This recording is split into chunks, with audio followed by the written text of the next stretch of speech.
So we are at this scary point where anything you say can and will be used against you. Not just today, not just with the value systems and laws of today, but the value system and laws 10 years into the future, 20 years into the future, 50 years into the future. You're listening to the Corbett Report. Welcome, friends, and Happy New Year. This is James Corbett of CorbettReport.com coming to you in a conversation that's being recorded on the 2nd of January, 2017. And for some reason, that number sounds futuristic to me, but here we are, and unfortunately it's not a necessarily happy future that we're stumbling headfirst into, but it's one that we nonetheless need to prepare ourselves for. And on that very note, for the first conversation of the new year, I have lined up a conversation with Rick Falkvinge, who I'm sure will be familiar to a large portion of the audience as the founder of the original Pirate Party, i.e. the Swedish Pirate Party, but he is also the head of privacy at privateinternetaccess.com.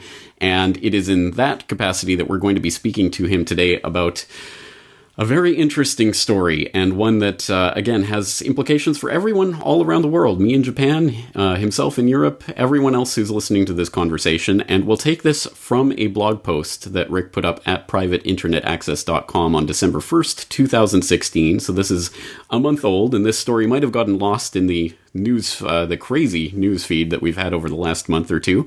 But this is an important story, and the title that was on this Rick Falkvinge post was "Today, the FBI becomes the enemy of every computer user and every IT security professional worldwide." A pretty ambitious title, but it is absolutely true. So, reading from the beginning of that blog post, Rick wrote, "Today, December 1st, the United States FBI is granted new powers to intrude into any computer anywhere on the globe, instantly changing the FBI from a random law enforcement agency to a global adversary. Law enforcement agencies are expected to be met with open arms and treated as good guys. There's not going to be any good guy treatment of the FBI here, and for good reason." All right, so Rick, thank you very much for joining us today on the program. Tell us about this Rule 41 that came into effect on December 1st, 2016, and how and why it affects people all over the globe. Thank you for having me on the show, James. It's great to be here. So Rule 41 is basically when you want something to pass, the trick from a legislative viewpoint is to make it sound as mind-numbingly boring as possible so people just won't care about it. So changes to Rule 41, like how boring can you get? But what's behind this little Rule 41 is when the FBI can actively intrude into somebody's computer, somebody's electronic equipment, effectively the electronic equivalent of breaking and entering into your door with guns drawn. This is violence against your equipment, this is violence against your rights, this is invading your privacy. But the changes to Rule 41 means that for a single warrant, actually, let's back up a little bit here. It used to be that they needed a warrant for intruding into a particular home, which is what we associate with a search warrant, right? Somebody knocking, we have a search warrant, please open or we'll break the door down. What happened in this changes to Rule 41 was that the FBI could suddenly get a warrant for more than 5 devices at a time, depending on an investigation or an ongoing trend or even a department. And it is important here to realize that more than 5 does not typically mean 6 or 7. It typically means 6 or 7 million. As in, there's no upper limit here. So what we're seeing is that all of a sudden the FBI got a right to intrude into people's computers worldwide. And if we're backing up again another bit, this was because of jurisdictional problems when the FBI was investigating some sort of international crime in cooperation with its international counterparts. So just like the FBI can't get a search warrant to knock down the door of somebody in Berlin, Germany, they would need to contact the German Bundespolizei to do that. But all of a sudden the FBI got the right from the US authority to knock down that door in Berlin electronically. And not just in Berlin, anywhere in the world. So what this means is that you now have a global adversary in the United States Federal Bureau of Investigation that can and will intrude into electronic equipment. And there are so many things that are worrying with this that I'm not sure where to start. To begin with, jurisdiction is there for a reason. The reason the United States cannot legally, or an agency in the United States, law enforcement agency in the United States, could not legally break and enter into equipment or our residence in Germany is because Germany is under a different set of laws to begin with. So the FBI is now taking on itself to enforce U.S. laws, U.S. code, and it doesn't care where it does so on the globe. It might not know in the first place, which was the justification for some of this rule change. Because if you have an IP address and it's hidden under layers and layers and layers and layers of encryption and privacy, then the FBI won't know where this is. But it's important.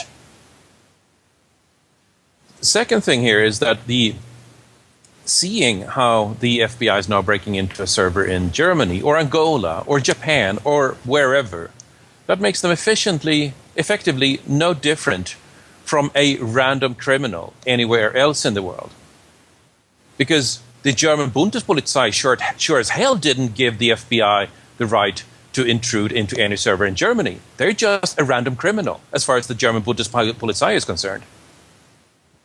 Which gives a whole set of this world police and holier-than-thou tensions a new level.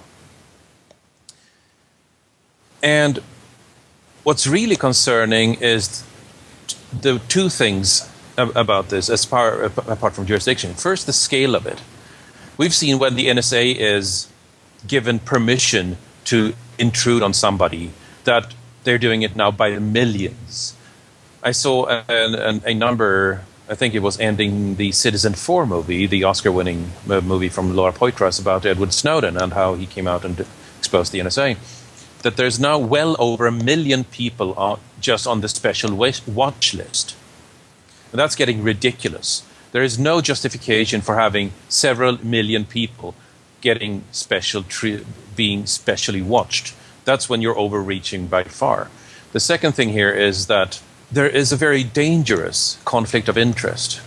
Because when the agencies that are supposed to keep us safe, like law enforcement, the ultimate role of a government is to guarantee our security, internally and externally, meaning that it's supposed to keep us safe from crime within the country, it's supposed to keep us safe from aggression from outside of the country. Internal and external security is supposed to be the core function of a government. But when the government agency becomes dependent on vulnerabilities of our equipment to do their job, or worse, to have an easier time doing their job, so it becomes the path of least resistance for doing their job. There is a very apparent conflict of interest where these agencies, these governments that are supposed to keep us safe, will strive to do the exact opposite because it helps their mass surveillance efforts. And this is just not very well thought through at the end of the day. It's just somebody thinking, well, this would be useful, and at the end of the day, in the pub, somebody asks a very right question. What the hell just happened? And that's where we are right now.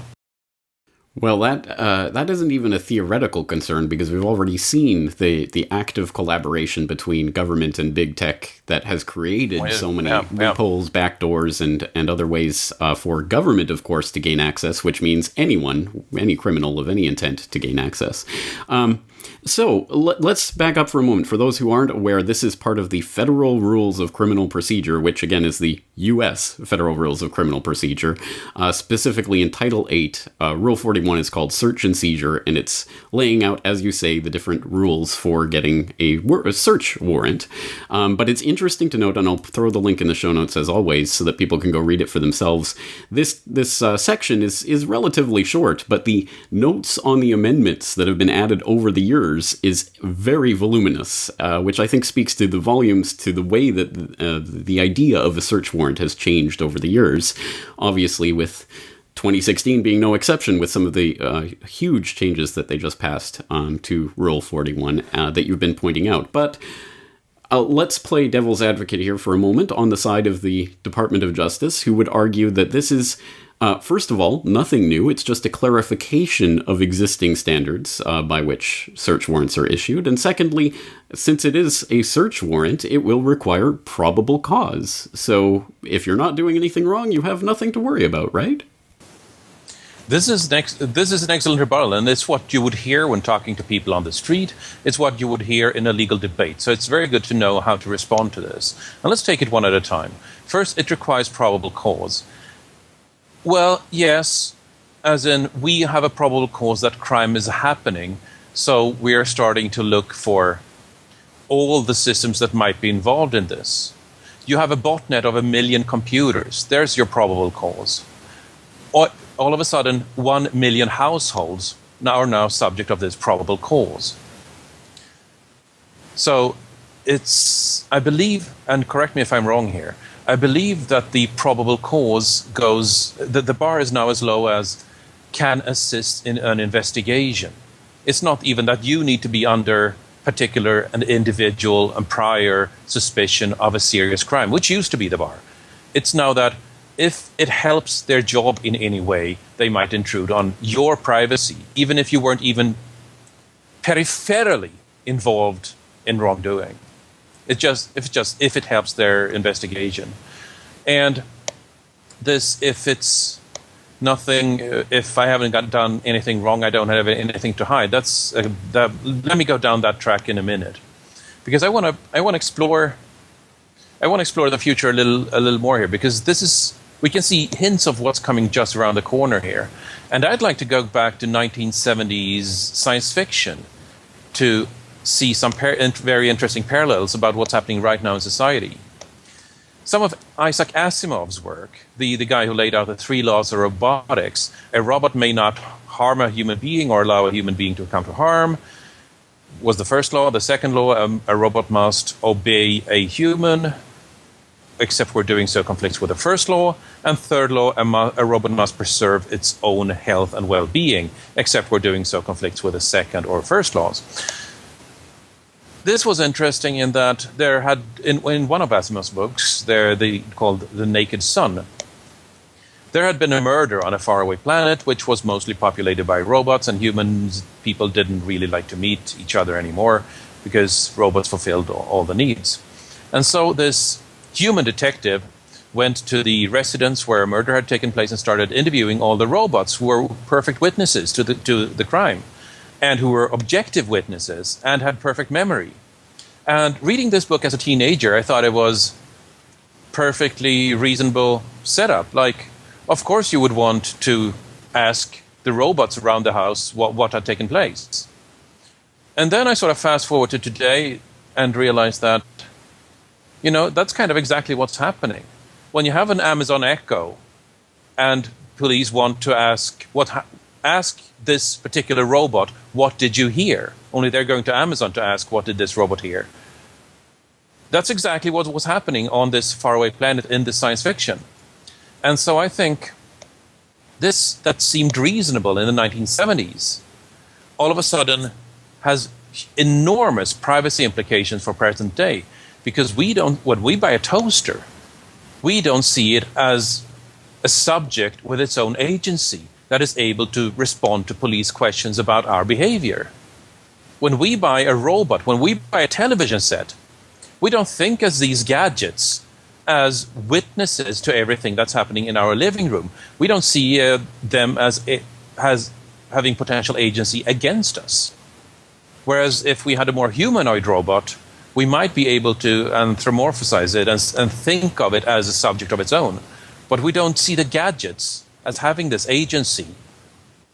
And so it's only a form away from these science fiction books.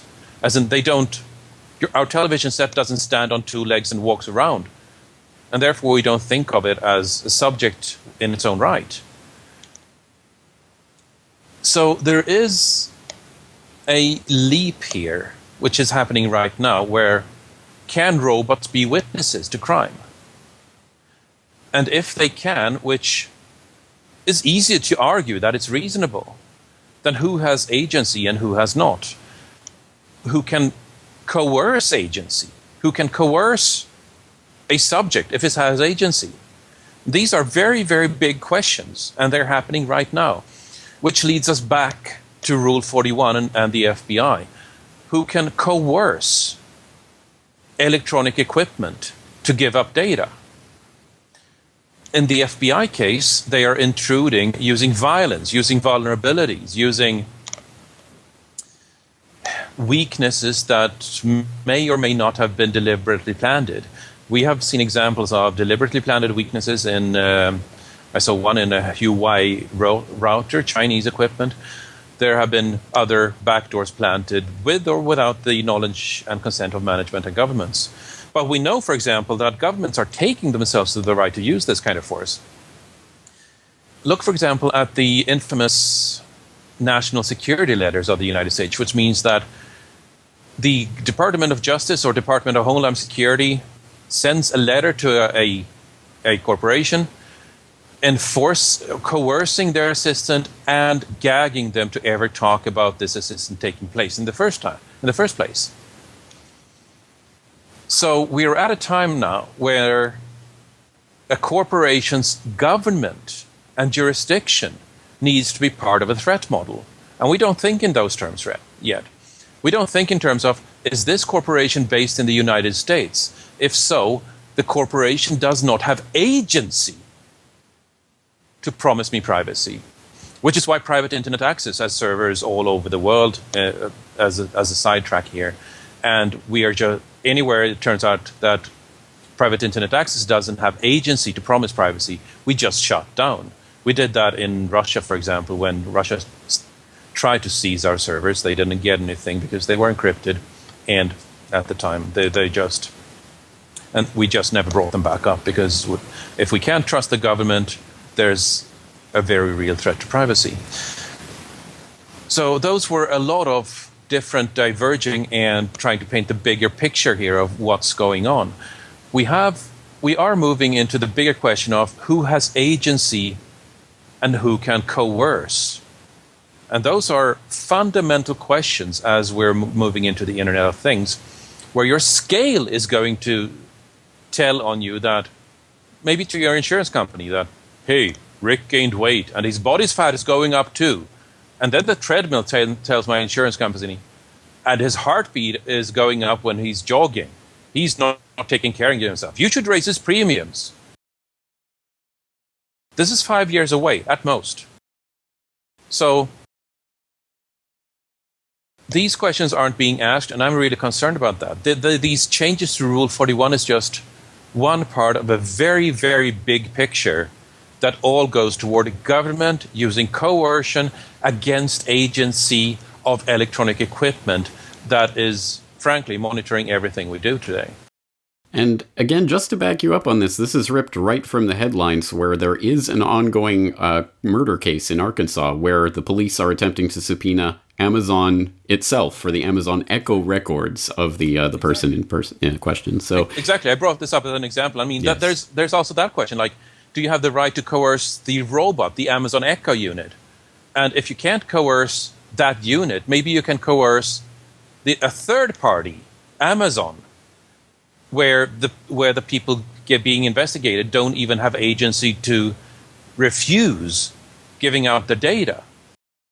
And given Bezos and his $600 million contract from the CIA, it all circles back around the same toilet bowl, unfortunately. So it's just, there are so many different related and important concepts here that it is difficult to narrow it down to any one of them, because they all interlock.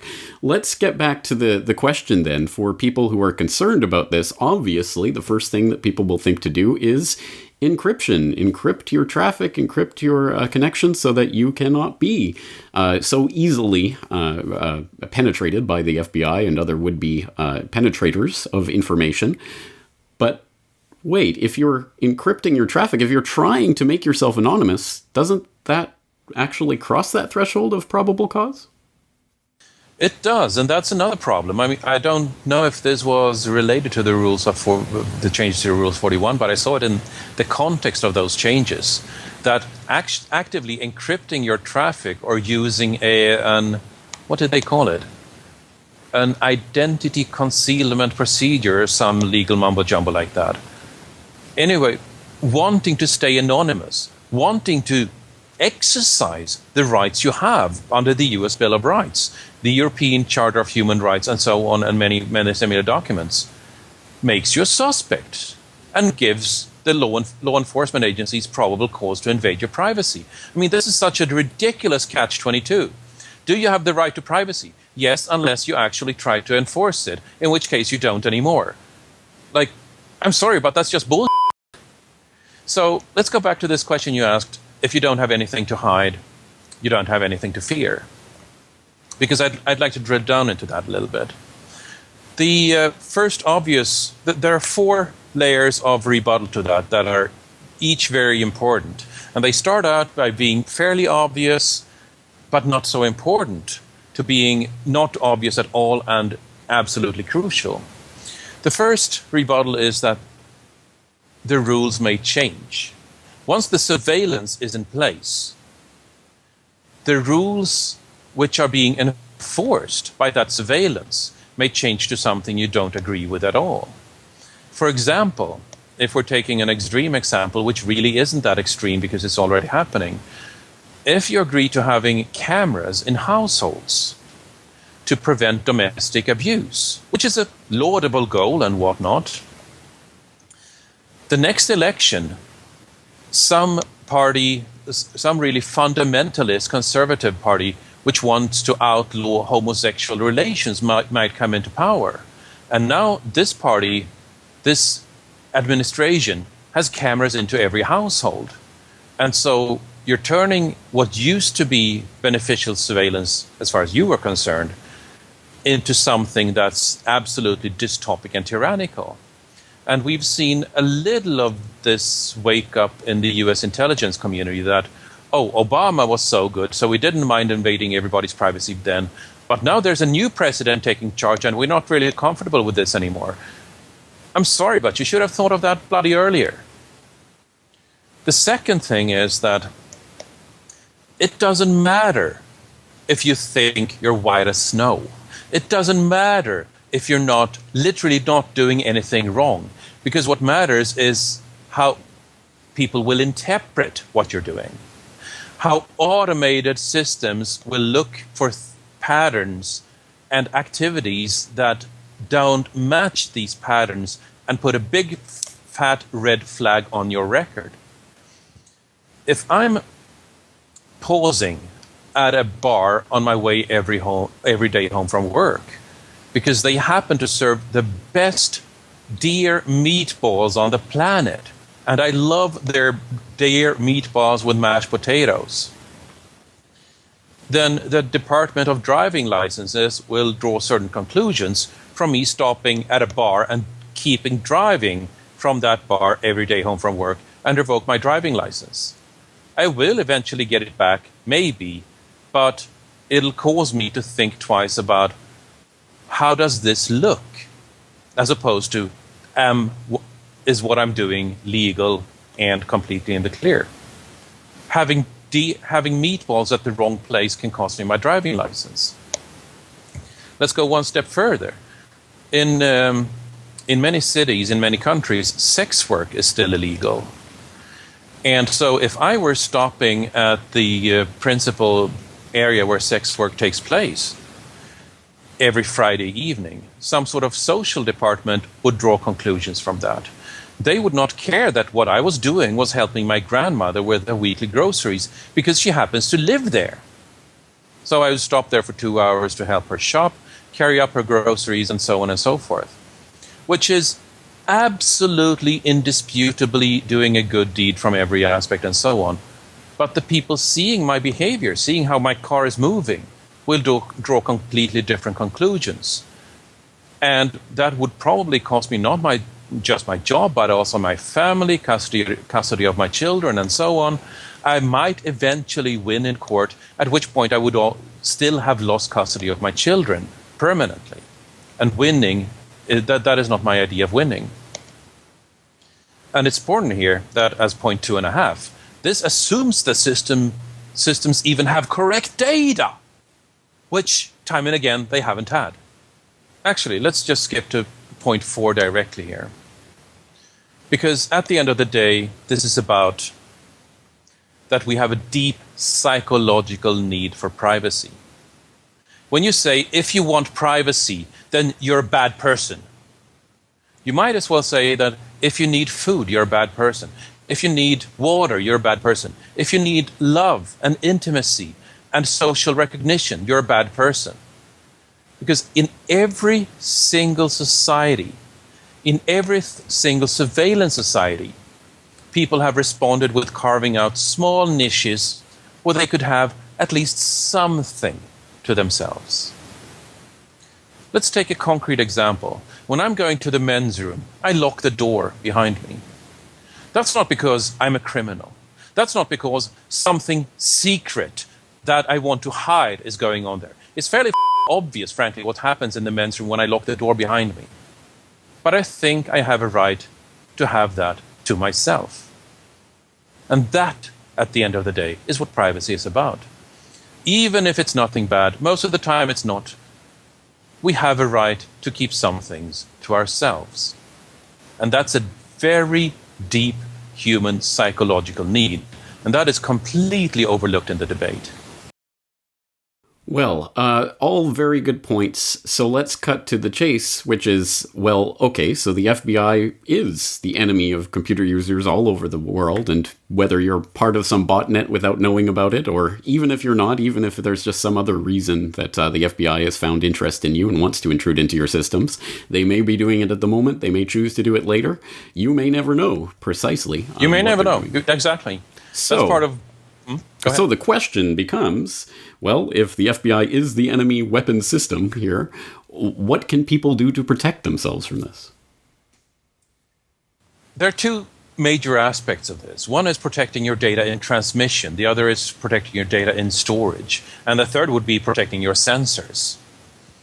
Protecting your data in transmission is a matter of always encrypting. Encrypt your mail, encrypt your browsing, use EFFs, HTTPS everywhere, use their Let's Encrypt, use a VPN or Tor if you can. Make sure that you never send data in clear text. It might not just be the FBI. Frankly, it's just a matter of good data hygiene, good information hygiene at this point, that to always send data encrypted.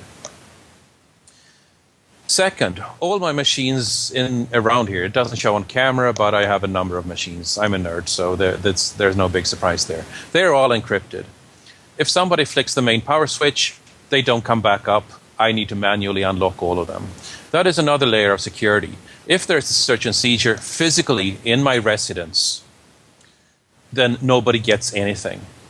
And there's many good reasons for that. For example, I have Bitcoin. If the key to Bitcoin leaks, I lose all the money. So there's not just a matter of privacy here. There's also some very financial interest in preventing law enforcement and everybody else from accessing my data. And another thing I find useful is to keep an open wireless network. For my neighbors, being good neighbors, sharing my bandwidth. Because what that means is that when somebody is using my net to do something, be it legal, illegal, I don't care, because the key being I'm not responsible for what somebody else does with my network. I'm not responsible for what they do.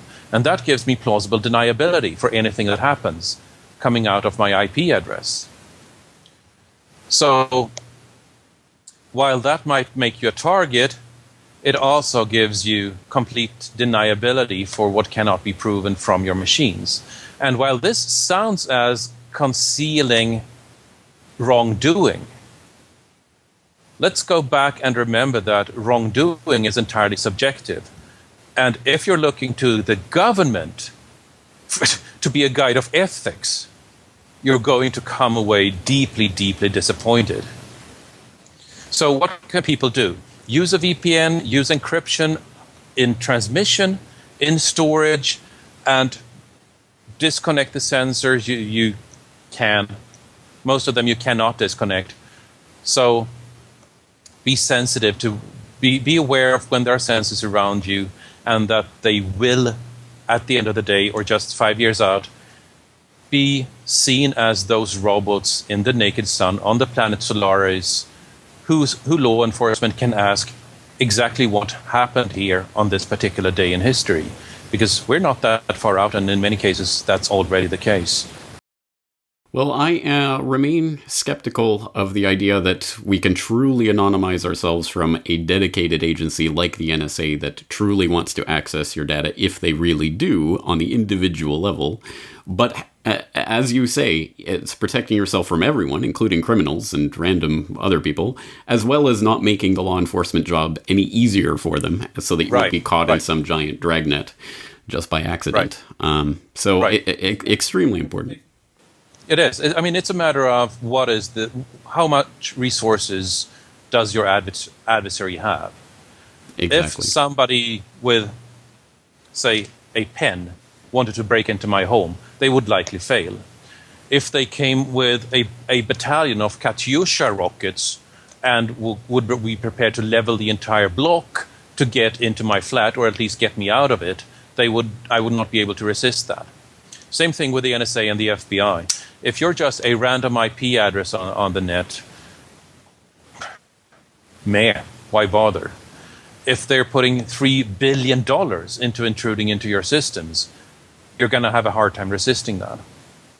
So part of my defense and part is making sure that I look like an ordinary person toward the public interface, if you like. And when there's something really sensitive, I make sure to never have electronic devices nearby when I discuss it. Like, you need to be aware of how sensitive is what you're discussing, not just today, but also in the future. And being aware of, can I discuss this safely here? That's what we've come to. The telescreen that Winston was looking at, and which would pick up any sound, we're there now. Siri is here, Xbox is here, Amazon Echo is here. They are listening, and that data is not it's not only here today, it'll be here 10 years from now, 100 years from now. Exactly. Yeah. And I mean, James, can you predict how laws will change in 10 years, in 20? No. So, exactly. So, we are at this scary point where anything you say can and will be used against you. Not just today, not just with the value systems and laws of today, but the value system and laws 10 years into the future, 20 years into the future, 50 years into the future. I'm sure that there are people alive today that if you heard what they said 50 years ago, they would they would appear as being horrible, horrible people.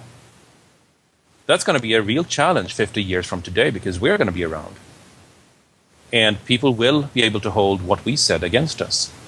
And I'm sure anyone who has held the Oval Office, for example, would be perfectly blackmailable if everything they had ever said was recorded and stored on a data system. Oh, wait, it's probably already happening. So there you go. Completely. Let's take a sidetrack there. You saw Optic Nerve, the Yahoo program. This was a GCHQ program, I believe, targeting Yahoo, where they actually tapped into webcams. And so they were recording video conversations between other people, some of which were nude and therefore highly sensitive.